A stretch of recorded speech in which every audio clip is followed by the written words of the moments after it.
Yes, ma'am. Any questions concerning, once again, the school crisis, ma'am? Thank you. The next slide will be school drills. And Ms. Susan Getz will be doing this presentation. Good evening, Madam Chair, members of the board, Dr. Coleman. I'm going to talk a little bit about the school drills that are required. This is under policy EBCB. All schools are required to conduct certain drills every year. We do have the schools perform these drills. They record them in a shared Google Drive that we access at central office. Therefore, we can make sure that they are occurring and we hold them accountable for doing so. And like I said, these are things that we are able to see. We can see the dates that they occur and any specific things that happen during the drill that we may need to know. Those are all recorded there. We're going to show you an example. So here's an example of our Google Drive, and you can see all the schools listed with the drills. There's one example on the right-hand side there of the fire drills. This was conducted at Windsor Elementary. They actually went above and beyond and did more drills than were even required of them. But, you know, that's a good thing. They wanted to make sure they had it right. And keep in mind, they do have very young children, pre-K, kindergarten students. And so that does take a little more time to get them used to conducting the drills as well. Do you have any questions about drills? And I do want to pinpoint that right at the bottom of the drill page, as you can see, the fire drills, the lockdown drills, earthquake drills, tornado, bus evacuations. Once again, the principals take this extremely serious, and everything is located right there. So if we had questions concerning from a fire marshal, which it occurred one time, of what's going on in the school, when did this happen, we don't have to ruffle the paperwork trying to find this. We have everything on their Google Drive at the touch of a finger. So that is why this drive is so powerful.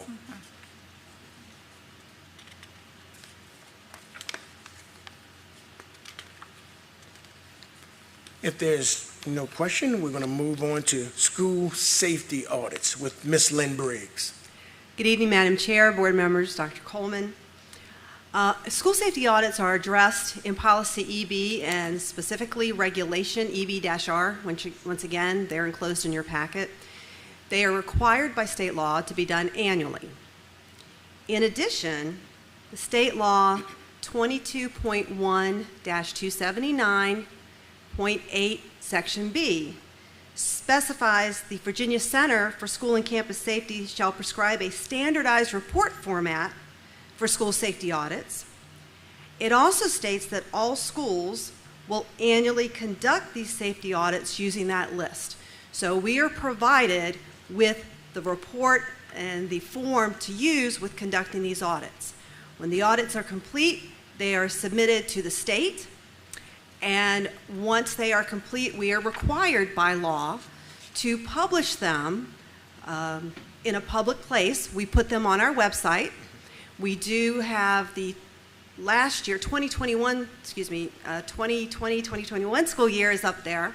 We just got our results back, and we will be publishing the 2022 audits to our website next week. Do you have any question about the school safety audits or publicizing them?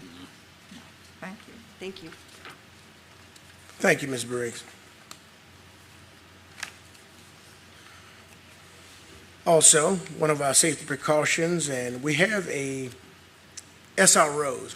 There's an MOU that I really wanted to discuss with some comments before concerning the MOU between the school division and the sheriff's office. And just wanted to make sure that everyone understood that the MOU clarifies the role of the SRO and school administrators, the scope of authority as well as responsibilities of school board and the sheriff's office. So what the SROs are allowed to do in a school division, what they are not allowed to do, everything is spelled out in the MOU. So the behavior of, I think it was a question that came up at the Board of Supervisors meeting concerning what does a SRO do. The MOU actually goes into great detail describing that. Now, of course, IWCS works closely with Sheriff Clark and all members of the Sheriff's Office. We will, right at this time, continue with 4 SROs next school year. So I do want to emphasize we are continuing with 4 SROs. But funding was approved for an additional SRO, and funds have not been appropriated from the Board of Supervisors. And I think this is one of the big issues, one of the big, I guess you could say hurdles at this time, is working through this work session, finding out exactly what we need, when we need it, how we need it, the whole 9 yards. So I just want to let you know that one thing the sheriff, and he's going to talk about it in a little while, and his expertise in SROs and the effect of, and his thoughts on that.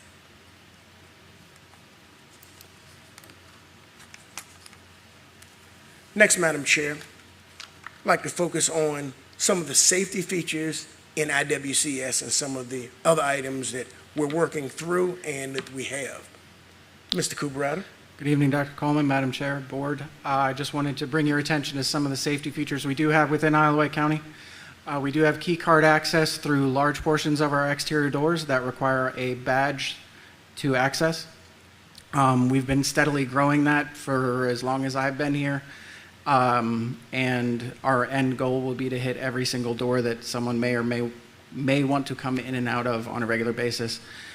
We also have the visitor sign-in system with background checks, so when a visitor enters the building, they can put their license or other identification within the system, and it will check their background for warrants and sexual offense registry, Right. Those sorts of items, alert people if that happens to occur. We're also continually growing our security camera system, which one of our big projects this summer actually is to upgrade that system. It does have a link directly into the sheriff's office, verified today. Those cameras are continually on an upgrade cycle so that we can always make sure they're operational at the best of our ability. We also have the Mutual Link and Rave system, which is that emergency one-button emergency communication system that we worked through a few years ago.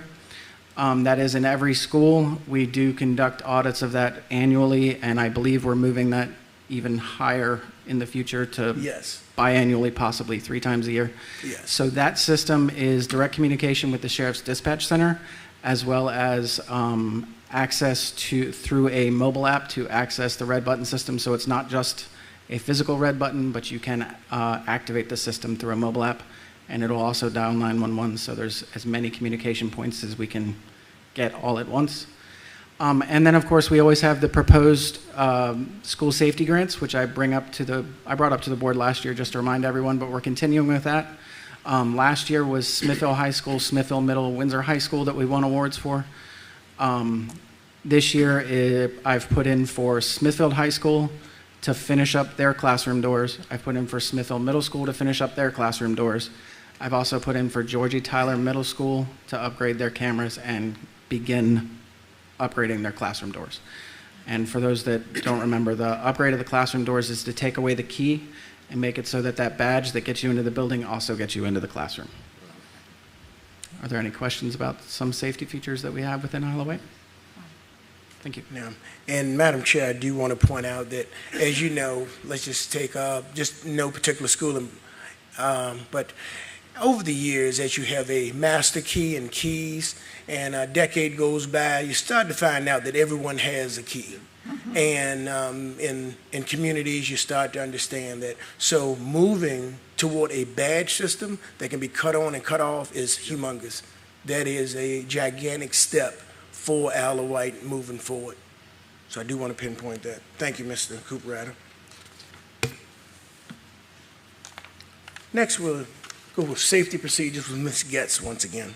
Yes, good evening again. So as a visitor approaches any of our schools, they will hit the little button that then calls into the office. The office person, whoever that may be, will ask to see their ID, and the person should show their visitor ID to the camera. They also will ask, what is your purpose of your visit today? And then the visitor should respond, I'm here to pick up my child, or I'm going to the clinic, or whatever it may be. And then at that point, the visitor is buzzed in to the building. We do remind staff always at the beginning of the year and then periodically throughout the year that this is the procedure that they must be following in the offices. Also, I want to talk a little bit about threat assessments. So threat assessments are the protocol that our school teams use when a student makes a threat to harm self, other students, or community. This is a very valuable process that we use to determine levels of threats. We are conducting training. We contacted DCJS. They are going to come out next Thursday and just do a refresher. It's good every couple of years. We get new administrators in. It's a great time to refresh so that we are doing it correctly. This is a vital part to keeping our schools safe. It is going to be held next Thursday. We have all of our administrators coming, and our school counselors will be attending as well. It's going to be held here at Westside. If you are interested, please let me know, and I will get you the details and make sure you have lunch that day. We have invited our SROs, and they are going to attend, and some of the sheriff's office folks are also going to be in attendance for the threat assessment training. Policy EBB does set forth that all schools will have one. And again, this is just a refresher so that we make sure that everybody is trained. Do you have any questions about threat assessments or building access? Okay, thank you. Thank you, Ms. Getz. Mrs. Getz, thank you for the invite. You can come on, Mrs. Briggs. Thank you for the invite. And if it's a training and we are the educational board, I think we need to take that training. We're not coming for the lunch. We need to come. We're coming for the training. So those of us that are free, just let Mrs. Getz know that you're free to be there next Thursday, because it's important that we get the training as well. Okay, one of the safety features we are actually investigating, looking into, are vestibules. And just to explain what that means to people who may not be aware of a vestibule with relation to a school building, it would be an enclosed area between the outside door of a building and the inside door. Like right now, as Ms. Getz was explaining, when people are buzzed in, they immediately are in our building. A vestibule would allow a visitor to still come to the front of the school, still have to be buzzed in, but when they enter a secure area that would contain the main office and not have immediate access to the entire building. And I think we have a diagram. Yes. So you can see at the top of the slide where it says exterior, and there would be cameras. There would be the exterior doors, which are locked. The visitor would still need to be buzzed in, but they would enter the vestibule. The vestibule would direct them into the main office, where they would go to the front desk. They don't immediately have access to the main building. Now, if they are then granted access to the main building, there's a door from the main office that they can exit through to get into the main hallway. So it's an added layer of security for schools. It was also a direct recommendation of the Division Crisis Management Team, which Dr. Coleman was mentioning at the very beginning of this meeting. So we just wanted to share that with you, that is another safety procedure we're looking at, and I think we may hear from some of our experts talk about school vestibules when they come up to speak. I don't know if you have any questions for me about this. If you do, I'd say hold them for the expert then.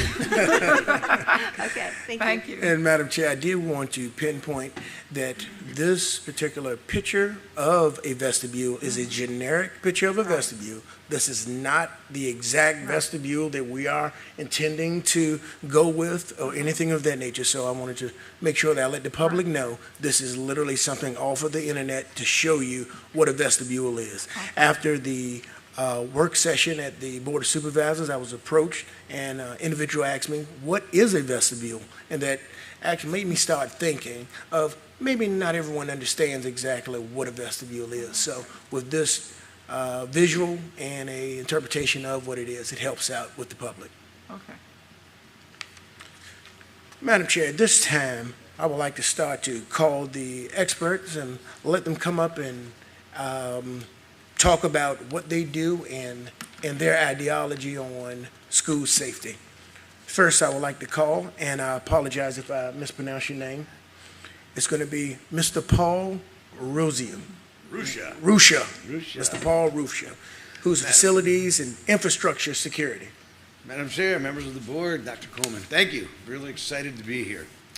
Really excited that Ms. Getz knows all about what we are doing in terms of school safety. I'm going to just give you a little overview. A few months back, we were contacted by the Hampton City Schools. They had gun problem, they have vape problems. Who doesn't? And they came to us and says, can you fix it using dogs? Because they were referred to us by the Hampton City PD, who we work with on occasion.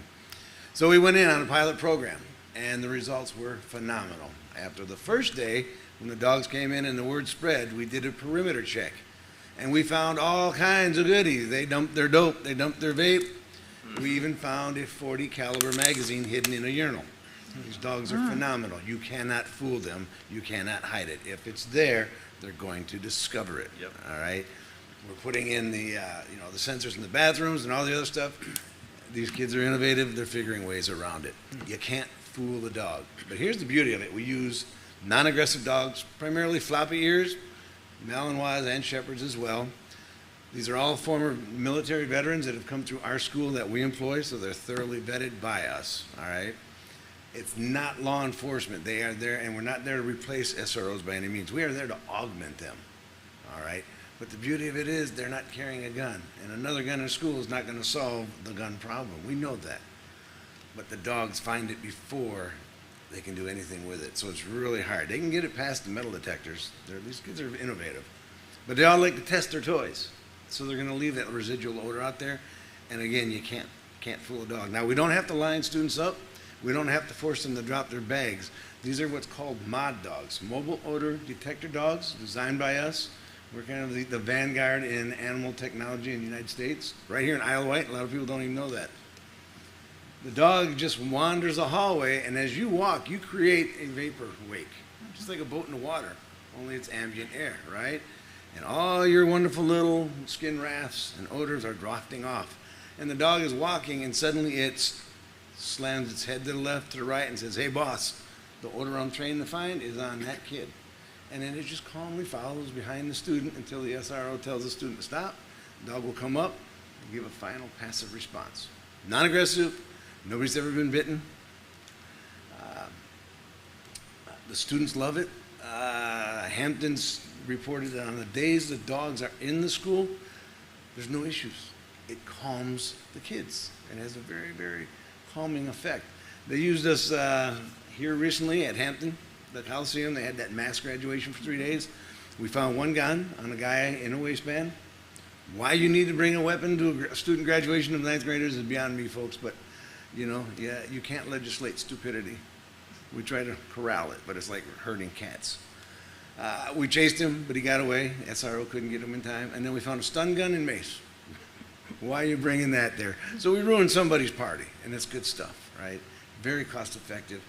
And what we would love to have you do is come on out, see the facility. It's right here in Isle of Wight. Anybody remember the old Camp Washington prison? I converted it to a state-of-the-art dog training facility. And then the Zuni Presbyterian nursing home, I bought that. And I converted that to a campus for the students to stay at no cost. Very nice. So in order to really get a grasp, get your arms around what it is we're doing, because it's unique. And we just went to, Andrew, where was it we were at for 3 days? Safe School Conference? School Safety Conference. This is Mr. Andrew Casekamp. He is my Director of Training, Education, and Development. He's a former police officer from Hampton. I stole him because he's a very, very talented guy, all right, and he knows dogs. Loudon has asked us to come up and do a demo. Fairfax, or is it Fairfax? I'm sorry. Fairfax has asked for a demo. Loudon is interested. Petersburg wants to initiate this program as well. So we see it moving throughout the state.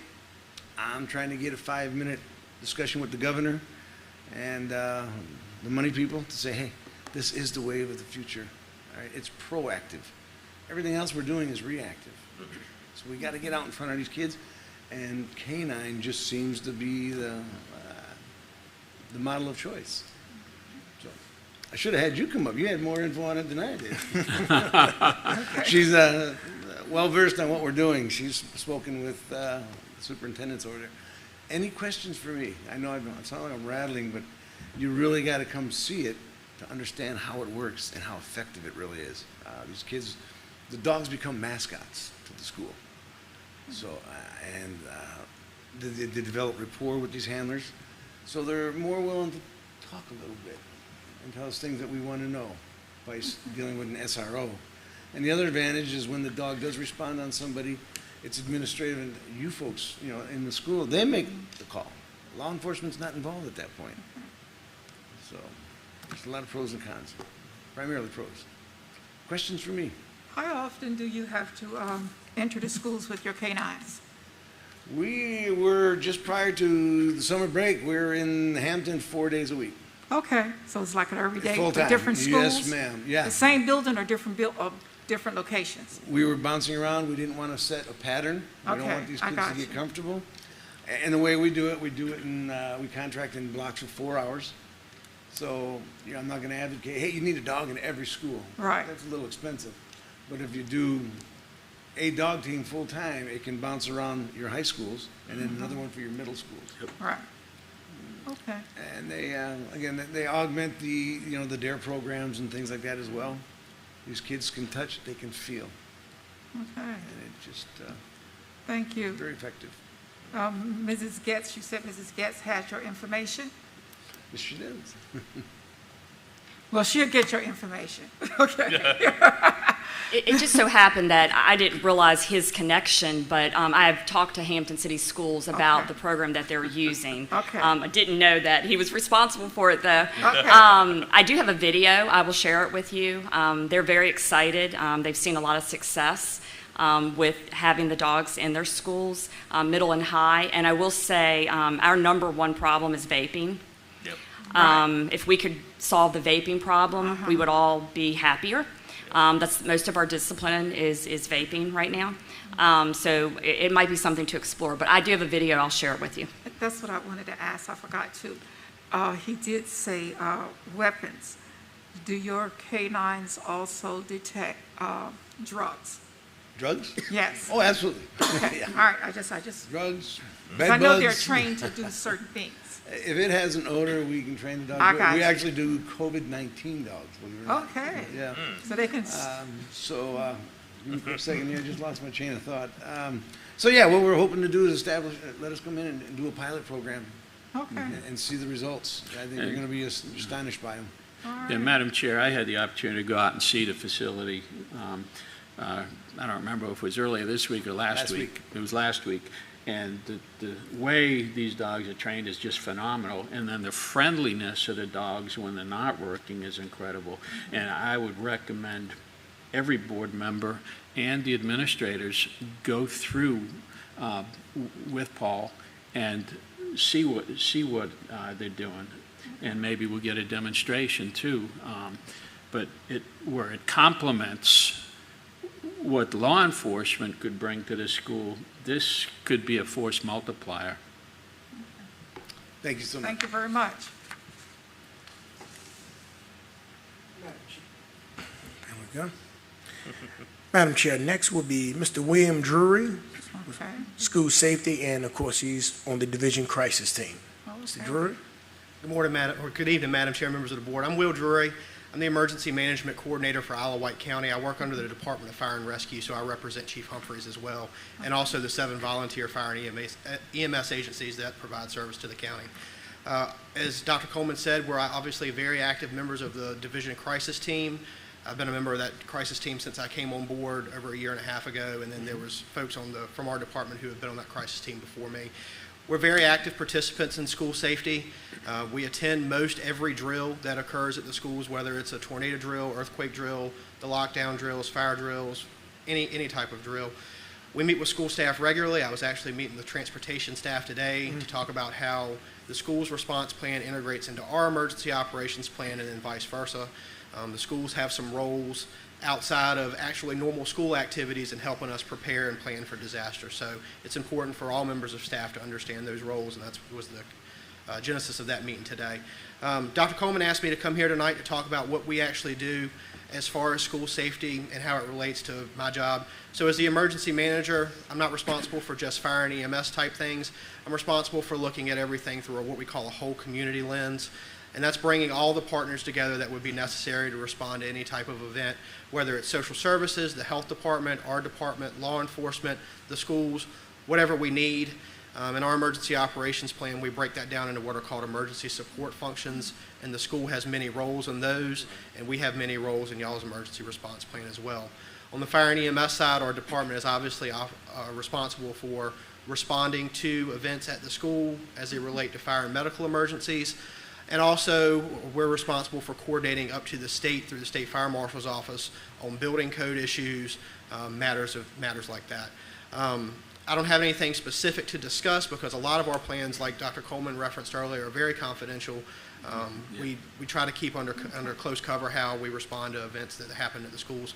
But as I tell everybody from every agency that I work with, and especially the schools, we're here as a resource for you all.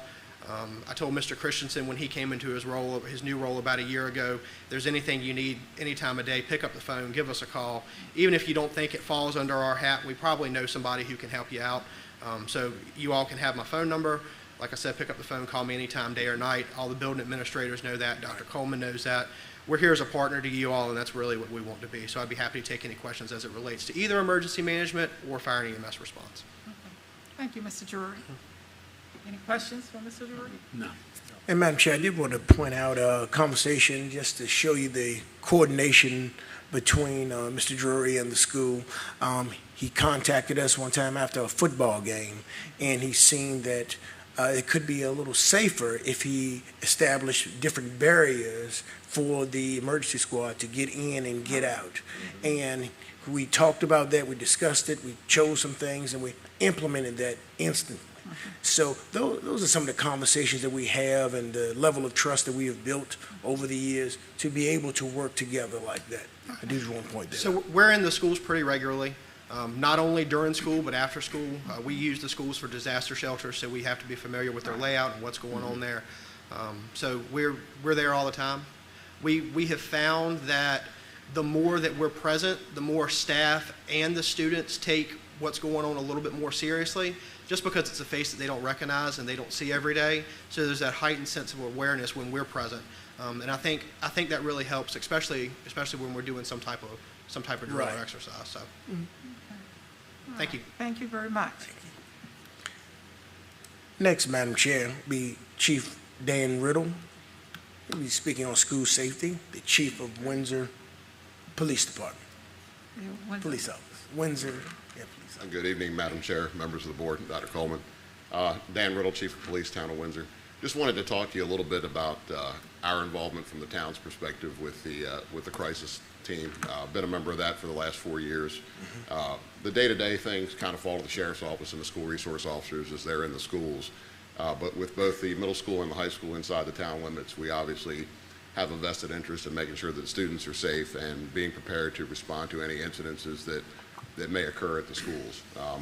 With the recent incident in Uvalde, I just wanted to take a moment to talk to you guys and let you know that is something that our officers for our department have trained extensively for. We are equipped and prepared to deal with that situation in the event that it should unfold. Over the last several years, we've had some full-scale exercises at Georgia D. Tyler where we did some incident command and control type stuff. So we are prepared for that type of event should it occur. We're ready to respond rapidly and be decisive in what needs to be done to protect the safety of the students inside the schools. So it's a big priority for a lot of folks. We've spent a lot of time, all the agencies have, both Smithfield and the Sheriff's Office, joint drills and training sessions along with the fire and EMS personnel so that we have plans in place to not only secure the schools and neutralize threats, but also to provide first aid and emergency medical care to victims in the event of a active threat inside one of our learning institutions. And I will tell you that the threat assessment program that's in place with the schools, that works very well. Over the last several years, we've had some incidents where we've worked with the schools that conducted their threat assessments and pushed out information to law enforcement. We've been able to work with the Sheriff's Office and investigate situations to ensure that we nip things in the bud before anything ever happens. So that's a great program that's in place. A lot of it has to do with just relationships between the law enforcement community, the members of the schools, knowing the staffs, being able to get in there, talk to the counselors, get these threat assessments, get good information, get out and investigate what's going on, get to the bottom of it, and nip things in the bud before it happens. So there's a very effective process in place to prevent these things before they ever happen, but wanted to reassure you there's also a very effective process in place to deal with something should it occur. So does anybody have any questions? No. Any questions? Thank you. Thank you. Thank you, Chief Riddle.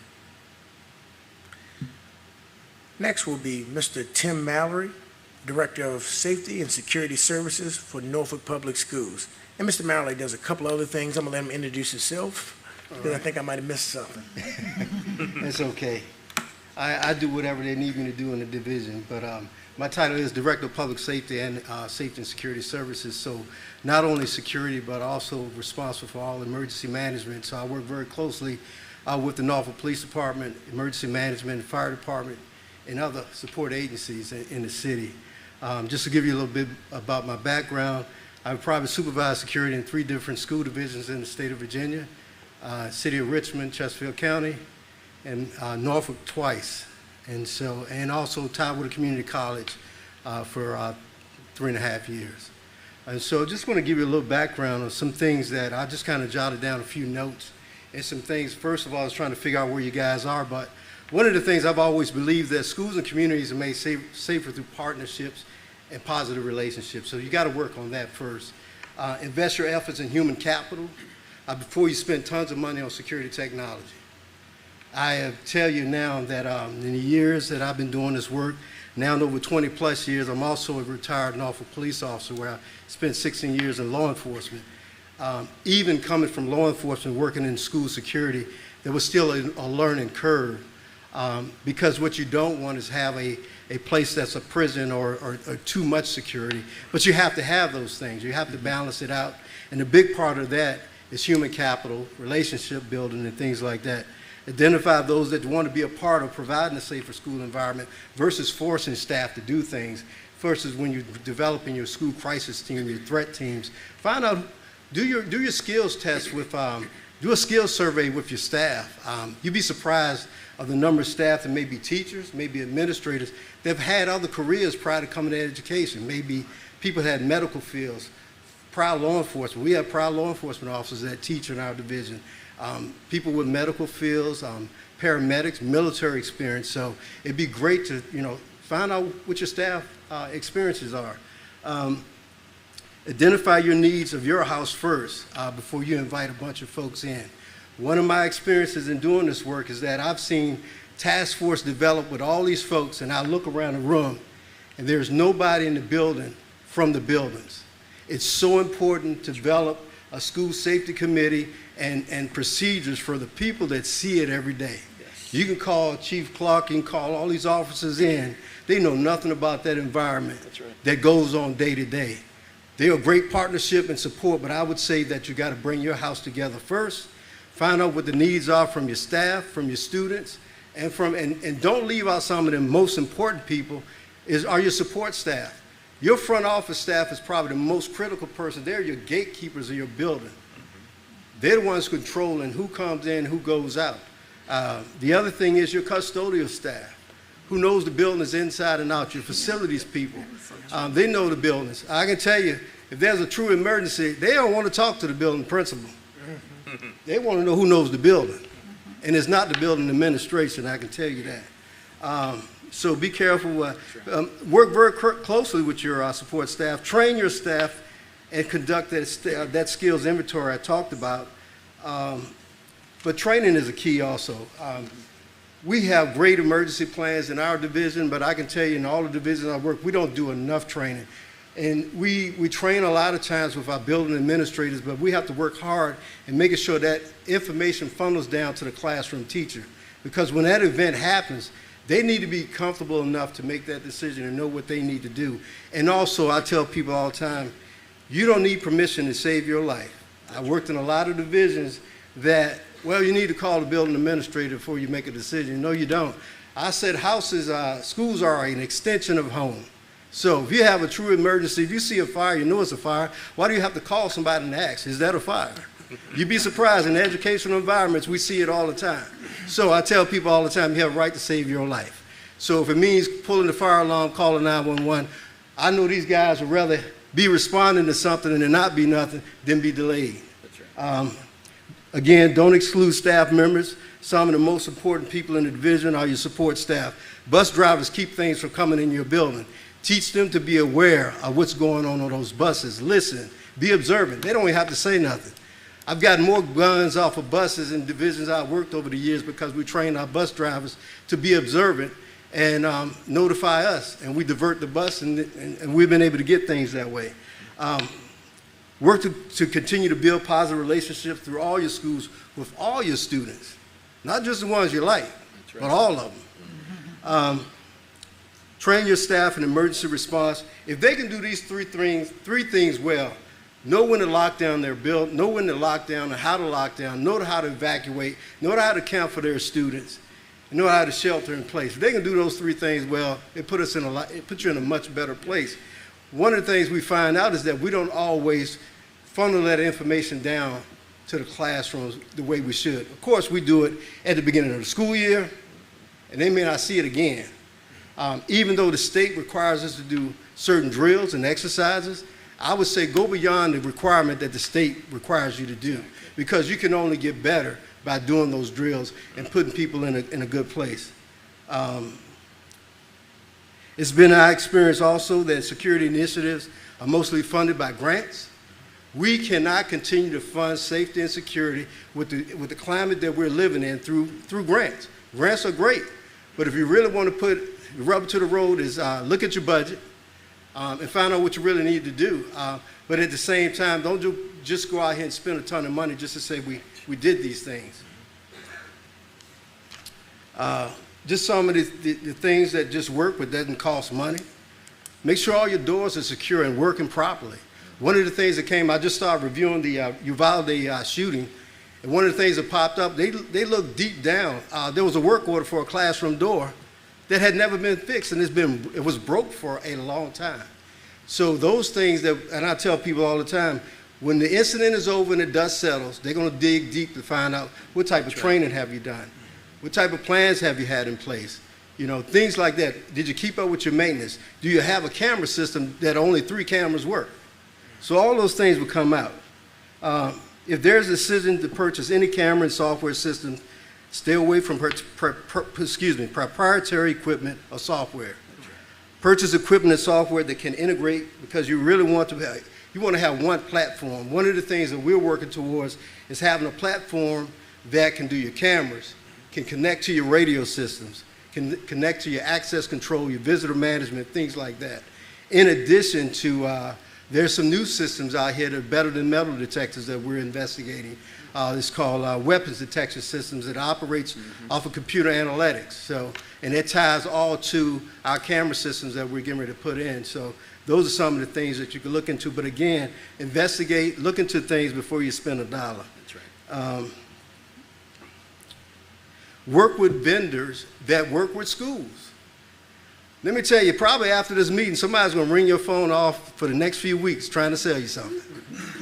And I can tell you, they're coming. They are coming. If they think you got any money to spend, but before you spend that money, vet them very well. A lot of people sell you a product and move on. You want to build a relationship with a vendor or a company that's going to be around for a while or have a history of doing safety in schools. Everybody can sell you a piece of equipment, okay? The other piece is, they found out of propping up doors. We see it all the time in our division. For conveniency, some of the things from the Uvalde was done from convenience. They did things or did not do things because they wanted to make their teachers and staff happy. Well, I want to keep them safe.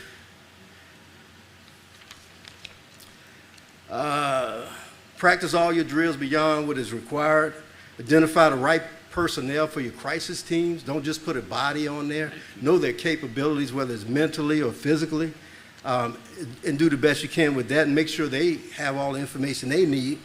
Develop electronic crisis plans. Don't make it a hard book, and don't make it too much information for people to absorb. If you make them electronic, you can always keep them updated. You can also have it on your phone and move around with it. Improve your incident reporting, not just through discipline, but know what types of incidents that may move beyond your security initiatives, such as people breaking windows, people leaving doors open, things like that. There needs to be trained personnel in all schools in threat assessment. This is a state requirement, and not just go through the motions, but making sure that those folks have the training. I heard people talk about the School Safety Forum. That's a great conference every year. I attended it also this week. I've been doing this work for over 20 plus years and adding my law enforcement even longer than that. And if you say you can't learn anything, then you shouldn't be in this game, because the world is forever changing. And so therefore you have to change your posture when it comes to safety and security of schools. And I tell people all the time, it's come a time that you really got to spend some real money and do some real training. Develop your strong relationship with your law enforcement, fire services, emergency management, and your community. And we got to hold your parents accountable too, to show up at schools and just don't do the right things. Right. I mean, I do it every week. Parents show up, I tell them, I said, we hold our kids accountable, so therefore you need to be held accountable. Developing an anonymous reporting system for anyone to report any information. That's a good tool, and there's a lot of tools out here that you can look at. Making sure that your facilities, if you have a security department and your technology department, make sure they're working together as a team. And that's about all I had. And if you're building any new schools, build them with vestibules where you got double entry, where they just can't walk into your building. I gave you a lot in such a short time, but I enjoy this work, as you can see. I love it. I'm passionate about it, and thank you. Any questions or comments? Thank you very much. Thank you. Mr. Mallory, thank you very much. I just want to make a comment. You really hit on a few things that I found very enlightening. Not only reaction, and that's what, you know, most of this is that we've talked about so far tonight, but one thing that you really hit on, and I don't know if you meant to, is prevention. Absolutely. Okay, that is the key, deterrence. And that's probably the key piece that I'm going to talk about a little bit later. So I really appreciate it, and you know, I'm going to be reaching out to you some more, because you've got some expertise. Yeah. But the hardest part for people in education is to spend dollars on prevention. Okay. I agree. Thank you. And I would like to say that Mr. Tim Mallory comes out to our meetings sometime, and we appreciate that. And he is a native, not a native, but he's a resident of Wight County. Yes, ma'am. And Madam Chair, before we call Sheriff Clark, I did want to pinpoint Chief Howell could not be here tonight from the Smithfield Police Office. So I know I think it's a couple of members in the audience that Chief Howell has sent up. Do you mind standing at this time? Thank you. Thank you. And one of the faces I know very well, I know both faces well, but one thing that was pinpointed with doors that are secure, I know Chief Howell and different officers have been working tirelessly to come by the school and check doors on a regular basis throughout the day without being called on a random basis. This has been going on for at least the last 2 or 3 years. So I did want to say thank you for that. Would you all like to come up and share something with us?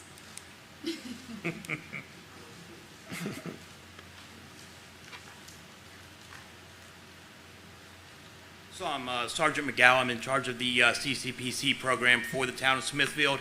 I'm also a crime prevention specialist. I've talked with Dr. Coleman at length. One thing I would say is that when we're doing these school audits, I know that Sheriff Clark has made his SROs available for these audits. I remember talking to Dr. Coleman, and we were looking at a classroom, and I started pointing out different things to him. And he said, that's what we need, because when they're doing these audits, we don't need administrators doing these audits. You need somebody who has some training in crime prevention, because when I look at a building, when I look at an auditorium like this, I'm not looking at the same things that an educator is. Exactly. And so I would say that we need to make sure that when we're doing these audits, and I'm available, if whether it's West Side, Hardy, Smithfield Middle, Smithfield High, let me know, and we will work with my schedule to make myself available so that I can walk with these administrators. And I know the SROs, I've trained with most of them, and I know Sheriff Clark would support having them also walking with these administrators to make sure that we're getting the most out of these audits, and we're getting very good audits, and we're seeing where we can make fixes with our facilities. Thank you very much. is it Sergeant McGow? Yes, Spell your last name. MCGOUGH. U-E-G-H. UGH. Yes, Okay. ma'am. I had it all wrong. I spelled it the way it sounds. Well, yeah, and then my accent doesn't help anything either. M-C-G-A-U-G. No, ma'am. It's MCGOU. M-C-G-O-U. U. Okay. There you go. Thank you. Okay. Okay. There you go. Thank you. Yeah, I got Did it. anybody have any questions regarding any of that? Okay. Love it. And thanks for coming out. I know it was the It's last gonna minute, fit perfect. but you showed up, and thank you. Madam Chair, at this time, Sheriff Clark, he'll be speaking about a couple of different items, but pinpointing on SROs in the school division.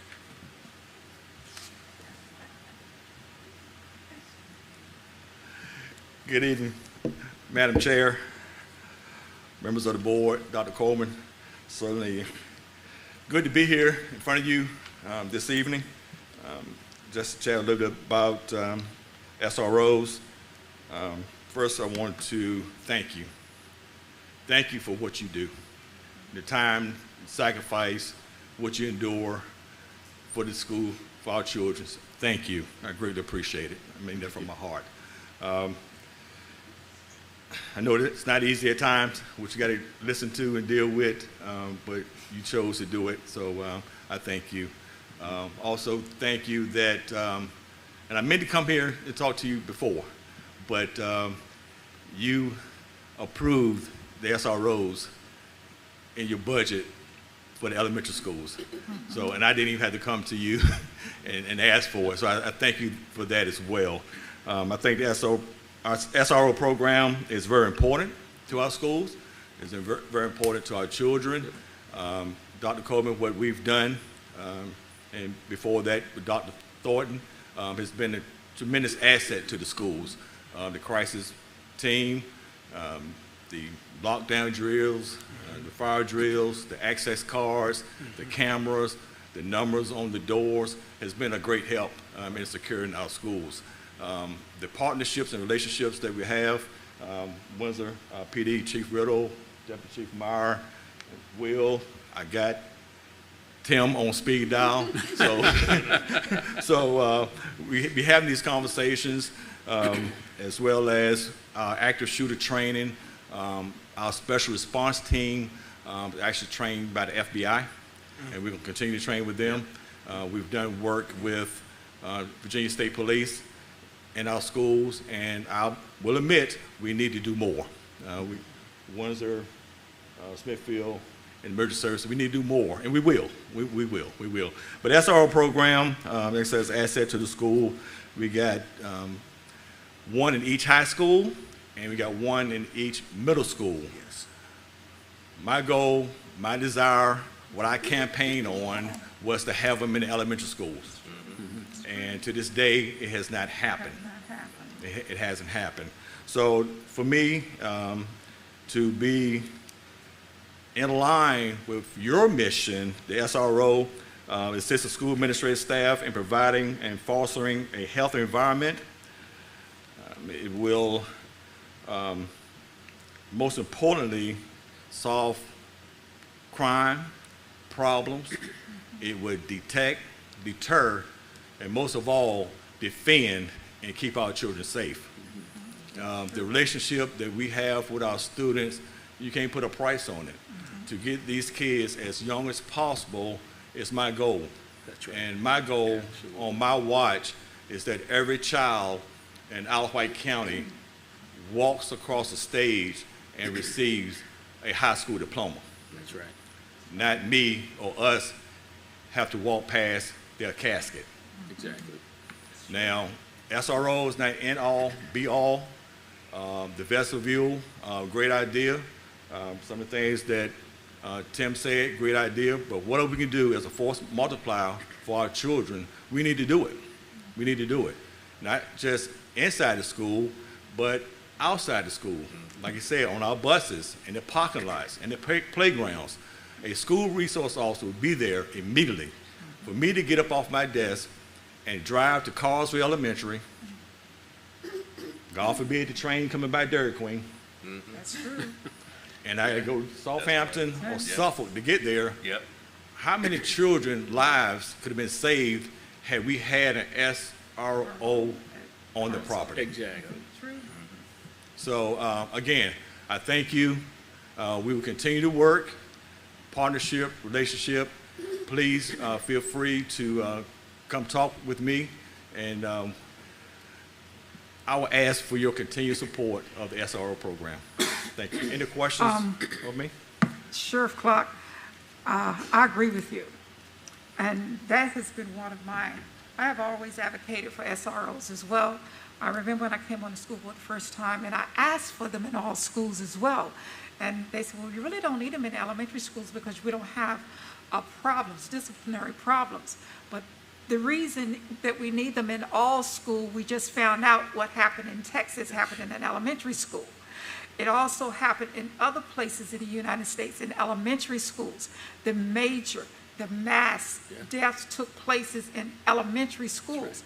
And we live in a rural area.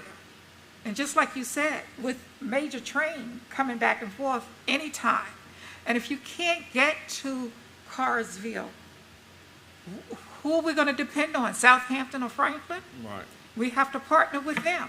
So it's important that our government officials fund SROs in every school in Isle of Wight County. It's very important because the only school that's not out in the county is we're sitting here now. Yes. The others are out, they're in the county per se. And several of them, the elementary schools are pretty standalone in the county. So it's important that we continue to advocate. I don't know what we're going to have to do because we put it on our budget every year and it's cut down. Maybe we need some people next election, vote some people in that's vested in schools, meaning you have children in schools and you're going to think that way, okay? I want to protect my child. So, yes, let's get the SROs. What do we have to do in Isle of Wight County? This has been going on for years. You know this and I know this. The first SRO we had was Officer Mins. And Officer Mins retired several times and gone on. And we're still having that conversation, and why? Thank you very much. I know, if I can just add, I know the question is funds, it's money, it does cost, but my understanding is the money's there. The money is there, and we have found extra money because, you know, some was set aside. We went back and found some money to take care of some of our needs. Well, hey, go back into that fund and put it there. That should not be a thought. It should be immediate action, okay? Right. To protect the students in Isle of Wight County schools. Now, if they don't want to protect the students in Isle of Wight County schools, next election, the citizens protect the students in Isle of Wight County schools. That's right. Get people there that will put these SROs in schools. Thank you very much. The only thing we can do is ask for them. We cannot fund them. Thank you very much. Continue to ask. I will continue to ask. Any questions of me? Not yet. I just I'm sure need we will. I'm sorry. I just get very passionate about these things. Yes, ma'am. You know, I do because too. you're doing the best you can do. We're doing the best we can do. But the people that can do what we need them to do, they are not listening to us. Yeah. I'm finished. Thank you. I'm very passionate. You get me stirred up. But you know, I was born and raised in this county. I got 5 grandkids in Isle of Wight County Public Schools. My classmates, you know, their children, grandchildren go to these schools and drive the school buses and work in the cafeterias. I mean, I know these people, and they're my people, and I just want everyone to go school and come home. That's true. That's the goal. You send your child to school, you expect them to come home. That's and, right. And I don't know if anybody ever done it, and I never want to have to bury one of my Okay, friends. how many of us actually go to any large building In a school building, you have at least 500 or more people a day in these buildings in the county, okay? When you go to a building that large, they have security. When I come up to you, courthouse, security. I have to leave everything, okay? You have that many people in a building, but you don't want to secure them. I could go any place. It's going to be security. Hospitals, doctor's offices now, security, okay? But we don't have it for our children. That's our future. Yeah, I mean, we do all we can to protect our children, and I'm not saying that no one is against keeping our children safe. I believe people are and want our children to be safe, but we're humans. We're human beings. And if you got over 2,000 individuals at Smithfield High and Smithfield Middle, and you can put an alarm on the door, that's fine. But out of 180 days of a school year, you're going to tell me that one person is going to walk out that door? The alarm going to go off, yeah. But can the bad guy come in? That's right. You know, so you can do all you want to do, but if you got gunfire in your school, you need somebody there to return fire. That's true. And That is like I said, true. the area we live in, mass shootings, I think we up to over 22,000 now, deaths and mass shootings. In 2020, we only had 19,000. And so far in July, we've already up to 22,000. So it's just the area that we're living in. It's the copycats. It's going to happen again. God forbid. It's going to happen again. It is. It will. Is it going to happen in Isle of Wight? We don't know. Don't know. But we want to be proactive. Yes, ma'am. And most of those school mass shootings have always been someone with mental health issues going on. We can't control that, and we know it's out there, and it's in our community. It's all around us. We don't know when somebody's going to, boom, that's it, okay? This is my day. This is what I'm going to do. They don't wake up, I don't think, in the morning saying this is what we're going to do. Some of them do, but this is the day they decide they want to do this. Right. And we cannot say that we don't have it here in our community. Right. We do have a lot of issues in our community, and you know that. Yes, ma'am. And, you know, we say that the elementary kids, you know, they don't do what the middle school and the high school do. They don't. They don't fight like that, or they may not vape like that. However, they do bring items from home that they shouldn't bring, you know, little alcohol bottles, little pocket knives, you know. Things happen, like you say, they have little mental health issues where they may not take the medication properly, and you go to the principal's office, and the office is torn to pieces. And the principal's bleeding, and you know, the bus driver's all to pieces, because this elementary, I got an amen? Okay. These elementary kids, you know, they have concerns as well, or parents come up with a custody issue at elementary school. So things happen at elementary school where I think an SRO is worthy to be there. That is true. Okay. And Mrs. Dahl and I just had that custody thing. I was giving her some examples. You all in court, the judge said, hey, this, you know, I was just giving an example. You can have a mother drop a child off to school this morning. They go to court in between. Daddy gets custody, total custody of that child. Well, mama's going to try to rush out there to that building and get that kid, okay? Yes, ma'am. And that's when you all intervene, okay? Yes. But what if mama has somebody already up there, just in case when the judge say you don't get it, she could have me already at the building. And I'm on the list to check her child out, okay? That's correct. Those things happen. This is why it's important that we have these people in place, okay? Because you or your officers can pick up the phone and say, hey, this has happened, go get the child. But if we don't have anyone in the building, what can you do? A whole lot of things. There are a lot of avenues that the public doesn't know about, that our staff have to go through daily to take care of children in Isle of Wight County Schools. And we try to send them all home safely. It's not just Isle of Wight County school staff, it's Isle of Wight County staff. That's right. I agree.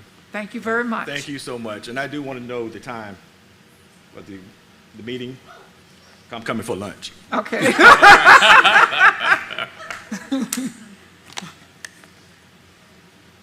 slide. Madam Chair, that concludes the expert speakers. At this time, there's questions and discussion Okay. with the board members. All right.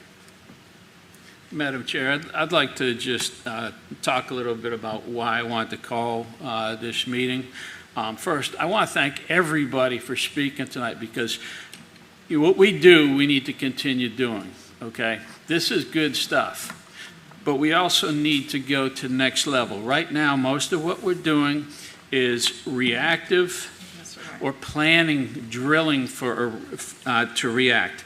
Now, we've got a couple great things in there that would be part of what I would always recommend. The vestibule I like, the key cards I like, but most of what we're talking about is reactive. And I put together a working document, and I'm just gonna go ahead and read this. My background is threat, okay? Mostly counterterrorism operations. I've also done infrastructure threat in the ports of Boston and Long Beach. So I know some of the processes, and I don't want to say I'm the expert. I think the expertise will be gathered by a good group of people. What I will say is we need layered security within our schools. There is no single piece of security that's going to work. And the layered security, can be many different things. But here's the reason I call for the working group is to identify threats, man-made and natural, that pose a significant risk to the safety and security of our students as well as to school property. To also identify the vulnerabilities that can be exploited by those unidentified and identified threats, and to develop the mitigation strategies needed to lower the level of risk.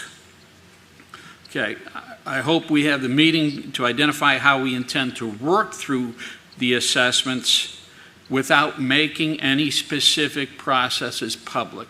That is very important. Now, the 4 parts of these assessments would be threat, vulnerability, mitigation, and response. The response portion would not be part of this working group if we set it up, but addressed later, primarily through law enforcement and those that would be actually conducting a response. The project is unique to the Isle of Wight school system.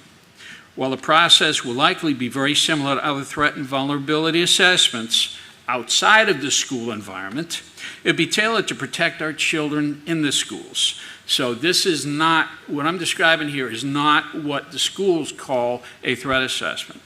Okay, we value the input from all the community members and specific recommendations from those individuals who will be participating in committees developing these assessments. Now, I would recommend 2 committees be established. I'm going to skip over that. I recommend that each committee be briefed by the stakeholders of any identified or perceived threats to the school being assessed, which most of the stakeholders, or many of them, are here tonight, and you have addressed quite a bit of what you are looking at. We need to go to the next step in what the actual threats are, as Ms. Tynes suggested, the mom coming home, or coming to pick up the child after the court said she lost custody. So, in developing assessments, each committee must consider what threats we know, what threats we don't know, what threats that we know we don't know, and finally, the most difficult of all, what are the threats that we don't know about? That is the most difficult threat to assess. That's the lone actor in most cases. Now, we expect each school to be assessed individually, as the threats and vulnerabilities are different depending on the location, the student population, and other local unique factors. It's recommended that each committee break itself into several 2 to 3 person groups and conduct each step independently to avoid groupthink in the assessment process. Now, I've got a list of different people who I would think would be stakeholders. I'm not going to read them all, but school principals, teachers, and other school employees are definitely on that list because they have the expertise inside those buildings. But I also include law enforcement, EMS, and the Virginia Fusion Center representative as well, because he should have some of the same experience that I have, coming from a Homeland Security piece. I would also recommend that we set up a committee. We don't have a chairman. We have a facilitator.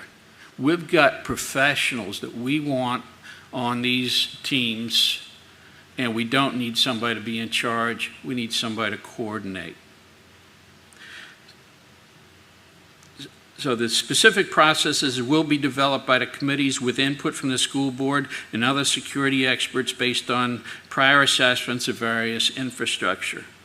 And unless required by FOIA, the process developing each threat and a vulnerability assessment and the response documents will not be published. So again, I think this is the next step in what we're already doing, identify the potential threats and the mitigation strategies that we can put in place to deter and prevent anything from happening instead of just relying on response. So I hope we can have some discussion on that with the board, and maybe we can move the next step forward and create a committee or two to start working it and see how well we can do follow-up. And we may find out, we're doing everything that we have to do. But I don't think so. I think there's more we can do. Thank you. Thank you, Mr. Collett. Any other board members like to say anything? Hearing none. Any questions? Any questions? No questions Okay, of my proposal? All right. Okay. All right, hearing none. Okay. I would like again to thank all of you for coming out tonight. I think this is the first time this has happened since I been participating as a board member. And maybe we need to have these more often where the public can also come out to hear what you had to say, because I've learned a lot tonight. A lot of things I did not know, I just assumed. But now I know these things are happening. The jobs that some of you are doing, and that's important. And a lot of people in our community, they do not know these things, and they need to know as well. So maybe we should have another one of these once school starts, invite some of the parents out later in the year. Thank you very much, because we're all in this together. And what we're all trying to do together is to provide all of the students in Isle of Wight County a safe and healthy learning environment. That's all we are trying to do. Thank you very much. Nothing else come before this. Meeting is adjourned.